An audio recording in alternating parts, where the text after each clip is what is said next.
বন্ধুরা, তো তোমরা সবাই কেমন আছো? আশা করি সবাই ভালো আছো, আমিও ভালো আছি তোমাদের আশীর্বাদে।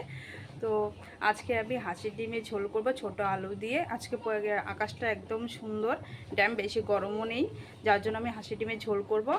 আর এত গরমে না হাঁসের ডিমের তরকারিটা খাওয়াটাও ঠিক না, তো ড্যাম বলেই করছে। আজকে হাঁসের ডিমটা খাওয়াটা ঠিক আছে, ওয়েদার হিসেবে আজকে হাঁসের ডিমের তরকারিটা, হাঁসের ডিম প্রচণ্ড গরম। তো আজকে হাঁসের ডিমের ঝোল করছি, চলো তাহলে দেখাচ্ছি। তো এই দেখো হাঁসের ডিম আর আলু সিদ্ধ বসিয়ে দিয়েছি। তো বাবা দেখো না বাজার থেকে কি বড় বড় সাইজের হাঁসের ডিমগুলো এনেছে। বড় বড় হাঁসের ডিম কিন্তু খেতে কিন্তু খুবই ভালো লাগে। তো দেখো ডিমগুলো অনেক বড় বড়, আর তার সঙ্গে ছোট আলু যেগুলো বড় আছে মাঝখানে কেটে নিব। আর বেশি গরমে কিন্তু হাঁসের ডিম খাওয়াটা ঠিক না, একদম গরমে। তো আজকে একটু ওয়েদারটা ঠান্ডা ঠান্ডা, যার জন্য হাঁসের ডিমের তরকারি করব। অনেক দিন থেকে ভাবছি খাবো খাবো, তো আজকে ওয়েদার একদম সুন্দর আছে, ড্যাম ড্যাম। তো আজকে হাঁসের ডিমের এটা ঝোল করব। তো ঠিক আছে, রান্নায় চলে আসি, সিদ্ধ হয়ে যাক তারপর রান্নায় চলে আসবো। ডিম ভাজা তেলেই আমি আর একটু তেল দিয়ে দিব। এখন সোমবারটা দিয়ে দিব এর মধ্যে, তেলটা একটু গরম হয়ে নিক। ডিম আলু সিদ্ধ হয়ে গেছে আমার, তো ডিমগুলোকে আমি এখন ভেজে দিচ্ছি, লাল লাল করে একটু ভেজে দেবো।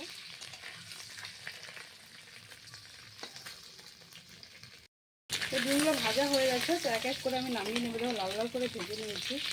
ডিমগুলো কিন্তু অনেক বড় বড়, এই ডিমগুলো খেতে খুবই ভালো লাগবে। তো বড় বড় ডিম তো সবাই ভালোবাসে, ছোটো ডিম দেখলে সবারই মনটা দেখবে ছোটো হয়ে যায়। তো বড় ডিম দেখলে সবার মনটা কিন্তু খুশি হয়ে যাবে, আর ডিমগুলো বড় বড়। তো আজকে ডিমগুলো প্রচণ্ড বড় বড় আছে, হাঁসের ডিমগুলো নিজের হাতে বেছে এনেছে।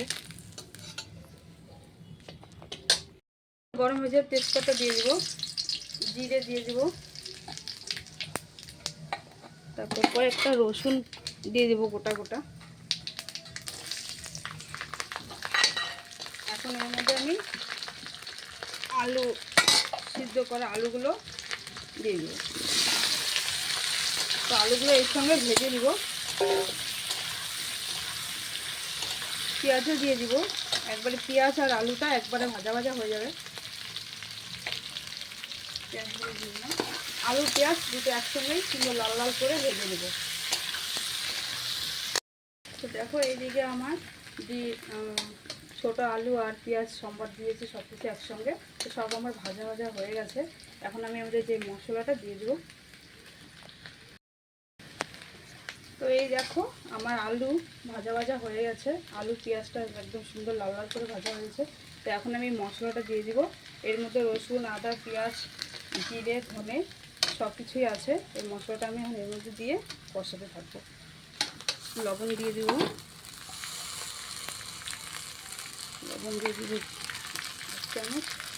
তো হলুদ দিয়ে দেবো, পরে লবণ লাগলে সেটা পরে দিব আমি, এখন মশলাটা দেবো। আমি কষাতে থাকবো। তো এইভাবে আমি কষাতে থাকবো যতক্ষণ না আলু থেকে মশলা থেকে তেল ছাড়বে, ততক্ষণ আমি আস্তে আস্তে এভাবেই কষাতে থাকবো আলুটার সঙ্গে।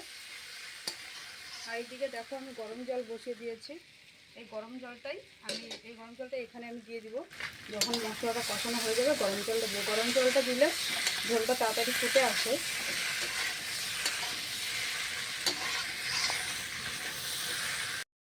তো আমার মশলা কষানো একদম সুন্দর পারফেক্টভাবে হয়ে গেছে। তো এখন আমি গরম জলটা দিয়ে দিব। দেখো এদিকে গরম জল আমার গ্যাস বন্ধ করে দিলাম। এই গরম জলটা এখানে অ্যাড করে দিব। সুন্দর ফুটে আসছে না? যদি ঠান্ডা জল দিতাম তাহলে কি এরকম আওয়াজ করতো বলো? করতো, কম করতো, কিন্তু গরম জল দিলে পরে তরকারির স্বাদটা ভালো থাকে।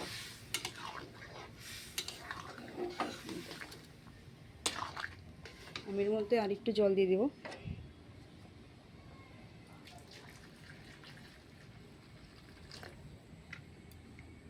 তো একদম গরম জল ফুটানো। এখন দেখবে তরকারিটা তাড়াতাড়ি ফুটে আসবে। একটু ফুটে আসলে পরে আমি ভেজে রাখা ডিমগুলো এর মধ্যে দিয়ে ফুটাতে থাকবো।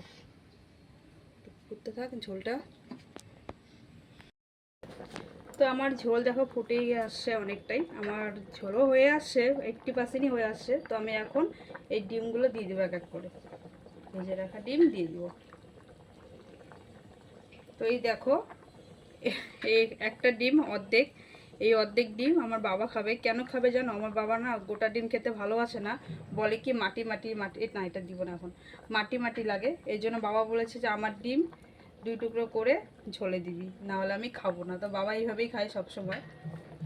তো এটা পরে দিব অর্ধেক ডিমটা, না হলে খুলে যাবে ঝোলের সঙ্গে। একটু নেড়ে নেব, তা একটু হতে থাক আমার ঝোলটা। কি সুন্দর কালার আসছে।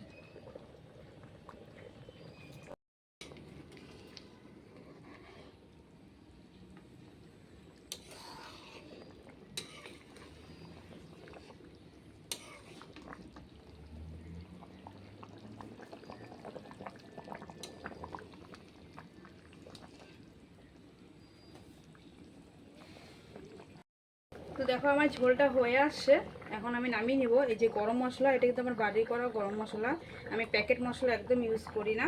তো এই গরম মশলাটাই আমি দিয়ে দিব। এই গরম মশলাটা আমি কীভাবে করি এটা তোমাদের সঙ্গে একদিনকে আমি শেয়ার করব, দেখাবো কিভাবে আমি গরম মশলাটা আমি বানাই বাড়িতে। তো সবসময় আমি বাড়ির বানানো গরম মশলাই তরকারিতে অ্যাড করি, আর এতে খুব সুন্দর গন্ধ আসে। কেনা গুঁড়ো মশলার থেকেও না, নিজে বাড়িতে যদি গরম মশলা বানিয়ে একবার তরকারিতে দাও তাহলে বুঝতে পারবে কত সুন্দর ফ্লেভারটা আসে। কেনাটার থেকে অতটাও আসে না। তো গ্যাস বন্ধ করে দিব, আমার হয়ে গেছে ডিমের তরকারি, নামিয়ে নিব এখন। হবে উড়ে গেল গো। তো বন্ধুরা আমার ডিমের তরকারি ফাইনালি হয়ে গেল। আলু দিয়ে দেখো পাতলা করে সুন্দর করে একদম মাখো করে ঝোল করেছি, হাঁসের ডিমের ঝোল। ছোট আলু দিয়ে সুন্দর, দেখো গ্রেভিটা কত সুন্দর এসেছে। তো আমি তেল মশলা কিন্তু একদমই কমই দিয়েছি, যতটুকু দিতে হয় ততটুকু দিয়েছি আমি। তো তোমরাও এভাবে বাড়িতে একবার বানিয়ে দেখো। যারা যারা খেয়েছো তারা তো জানোই কত ভালো লাগে, যারা খাওনি তারা এইভাবে একবার বানিয়ে দেখতে পারো, খুবই ভালো লাগে। ও তো বাঙালিরা তো হাঁসের ডিম ভালোই বাসে, কম বেশি হাঁসের ডিমের ঝোল সবাই ভালোবাসে। হাঁসের ডিমের কারিটাও প্রচণ্ড ভালো লাগে। তো সব দিন সব রকমভাবে খেতে হয়, তো আজকে আমি ঝোল বানিয়েছি। তো তোমাদের সঙ্গে শেয়ার করেছি কিভাবে করেছি আমি। তো তোমাদের ভালো লাগলে কমেন্টে জানিও, আর একটা লাইক করে দিও। টাটা বাই বাই, আবার আসছি কালকে, টাটা।